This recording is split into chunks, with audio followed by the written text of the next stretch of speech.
Welcome in, everyone, to this Vegas Nation season review of the Las Vegas Raiders. I'm your host, Cassie Soto. The Raiders, of course, finished with a 6-11 record and did not meet the expectations they set for themselves at the beginning of this season. So we're here to break down all that went right and wrong for the Silver and Black as the team gets back to the drawing board and looks to make some big improvements in the offseason.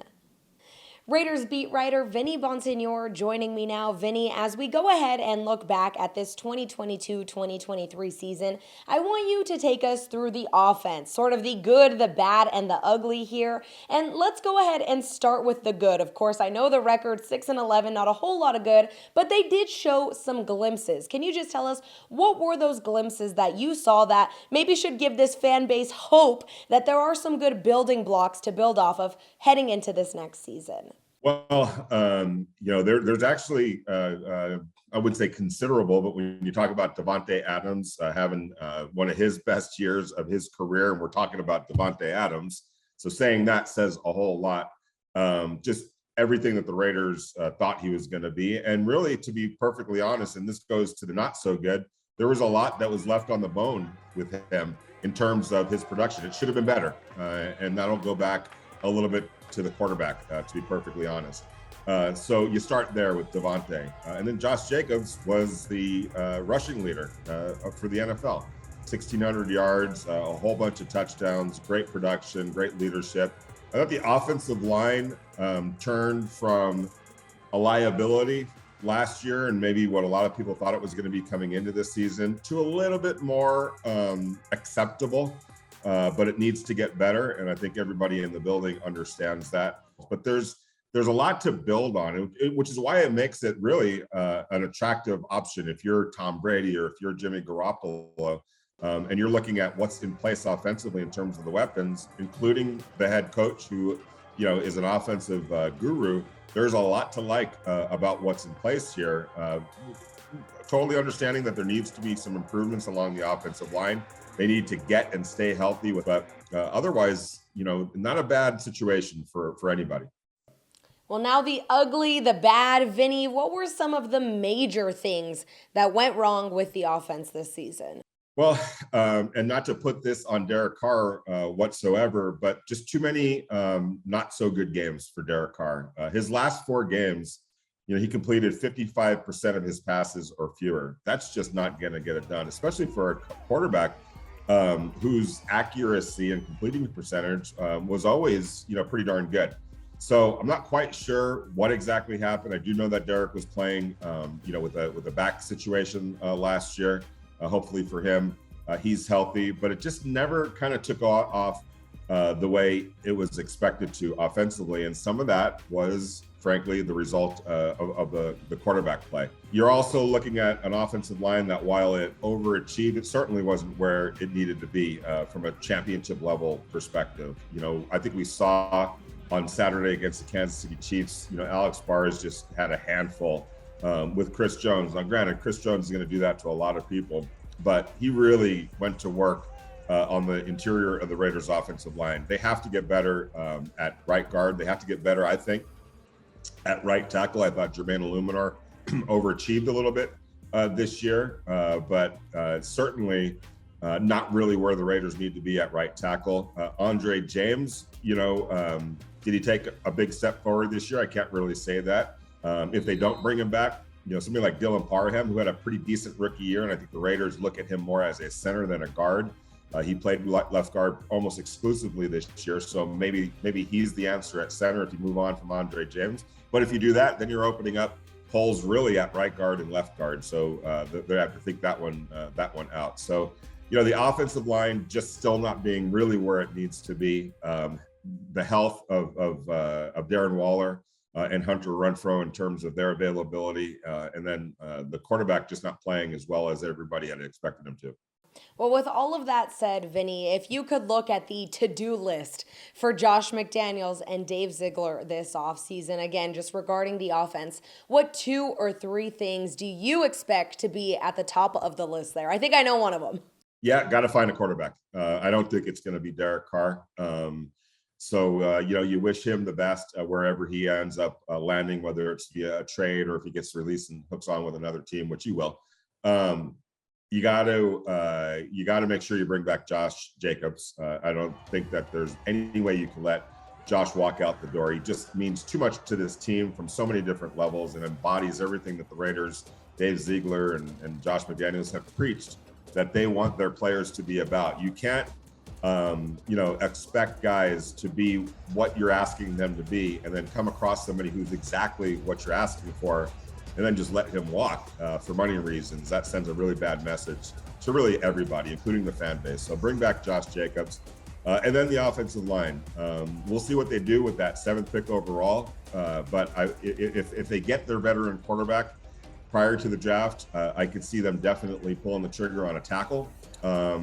And that would certainly help things in terms of improving that offensive line. But those are definitely the areas that I think the Raiders need to focus on. Joining you now for the Vegas Nation crew, it's Heidi Fang here and Adam Hill, our NFL and Raiders writer, and we're going to break down what happened with the Raiders defense in 2022. Adam, let's start with the positives. What were some of the things this defense did right? Well, not a whole lot. Obviously, they are not where they want to be. They're not playing in the postseason. We're talking about the end of the season. So not a whole lot went right defensively. But I think when you look back, you could say there was some signs at times where they were playing much, much better. The run defense really improved late in the season. I know some of the advanced metrics, they really moved up to about the middle of the pack against the run. Ironically, I think, when they brought in Jerry Tillery, I guess it's not even ironic. He's a very good defensive player. There are some questions about maybe some off-field things, but he played really, really well. I think solidified the interior of the line. Kyle Pecco as well did a little bit of that. So I think they made some improvements there. Guys like Cleve Ferrell, who is a pretty balanced player, can play against run in the pass. That helped out in that area. And then, individually you had guys like Nate Hobbs have stretches where he played well. I think he didn't have quite the jump forward in his second season. He wanted to. Injuries kind of hampered him there. But there are some individual players that had some success that I think you can look to build on, and that's where you try to take some positives out of this season. On the flip side, Adam, there were a lot of players brought in the offseason to try to shore up this defense and make it stronger. Well, how would you evaluate some of what happened there? Sure, and I guess looking back, I probably should have mentioned Max Crosby went right. Everybody just assumes that, but you have to keep pointing it out. The guy is unbelievable. So what went wrong? Look, Chandler Jones had stretches where he just wasn't really that much of a factor, and they paid him way too much money to disappear in certain spots. So that was a big key, but I think he did bring some more things than we saw, especially in the locker room. A lot of guys looked up to him, helped out a lot of guys. So maybe you put that on the list of things that went wrong. Certainly there were some coverage questions. There were some miscommunications in the secondary at times that really impacted this team. And I think the biggest thing that went wrong, from a consistency standpoint, it wasn't really there. And then there was too many times where they had a chance to make a play late in the game and they just didn't. And that goes for the offense too, but defensively, there was times where you just said, oh, look, they're playing really well. They're doing a great job. They're holding them down. Just need one more stop, and they weren't able to get it. And I think that's some of the things that really went wrong for this team. Now let's get a jump start to the offseason, Adam. How do they begin to improve this defensive unit? Yeah, I think you need to add at all three levels. They certainly got decimated in the linebacker core, but I think they need to be better at linebacker as well. Certainly guys that can cover tight ends, running backs. It's been an issue for a long time, but it was once again this year. I think they brought in guys like Jayon Brown. He got hurt. They need to get better coverage-wise at linebacker. They just need to get better in that position all around and deeper, too, because they had some young players, some promising young players, but if they don't take that next step, you're going to need to solidify there. Certainly in the secondary, you've got guys that like a Daron Harmon, who's getting a little bit older, but brought some stability to this team. You need to add more players. Certainly another cornerback, because too many injuries, too much inconsistency, not enough depth there. There's guys that you just need to add all over the field, and I think that's going to be a focus. I think they're going to invest a lot of their salary cap on that side of the ball. Obviously, they're looking for a quarterback on the offensive side, but a lot of their investments can go to defense because they've really locked down a lot of the players on the offensive side. So I really expect them to focus a lot on bringing in talent and depth on the defensive side. And lastly, give me one hot take, Adam. Who's in, who's out in 2023? Yeah, it would be interesting to see what happens with Chandler Jones. He is signed long-term. They have him for a couple more years, but does he want to come back? Does he want to keep playing? I'd want to come back for the paycheck, but maybe we'll see if he thinks about maybe stepping away, maybe retiring. I think that would be something to maybe watch. in this offseason. No predictions, obviously, but he might think about it after the season he had, went through some injuries. Certainly at the end, he looks like a Terminator now with some contraption on his elbow trying to recover. So that's one to watch for. And I think that will be an interesting dynamic this offseason. It would certainly free up some salary cap space if he were to walk away and step away. But that is a lot of money. I don't think I would say no to it.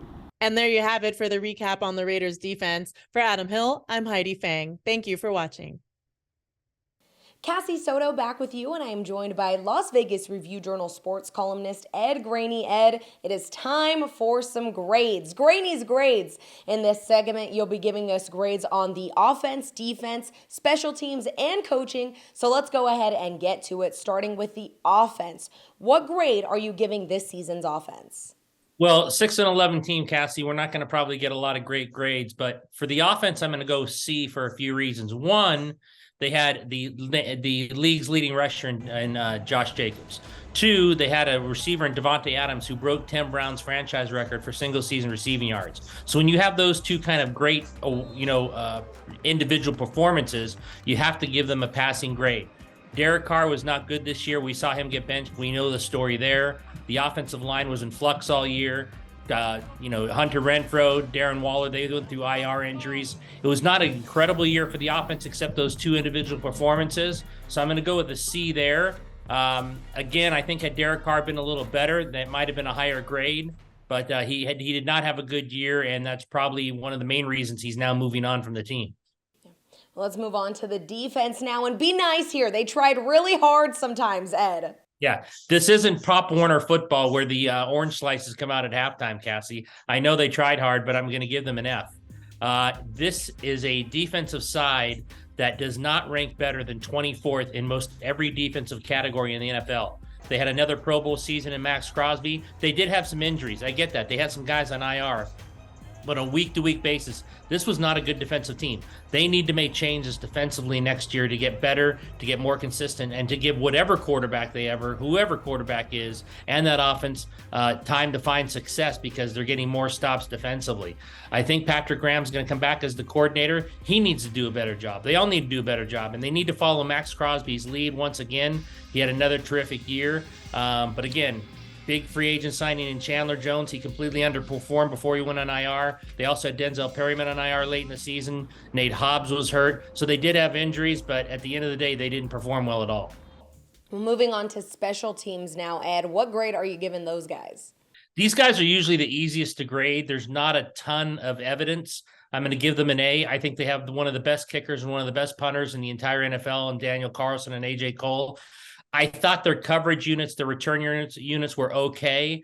I mean, nothing extraordinary, nothing bad or good on either side, nothing, ultra special or ultra bad. But when you have reliable guys like Carlson and Cole, you can flip the field with Cole. You can count on Carlson to give you 3 points when you need it. So usually each week, these guys have been A's for me in the newspaper, and I'll stay with that here.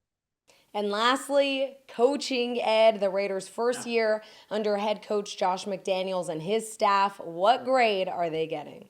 Yeah, 6-11 gets an F. It's just the way it is. 6-11 is 6-11. There's no two ways around it. Josh McDaniels has said often, hey, it's on me to be better first. It's on me to, look at myself in the mirror first. And it's, I'm the one that, is the coach of this team.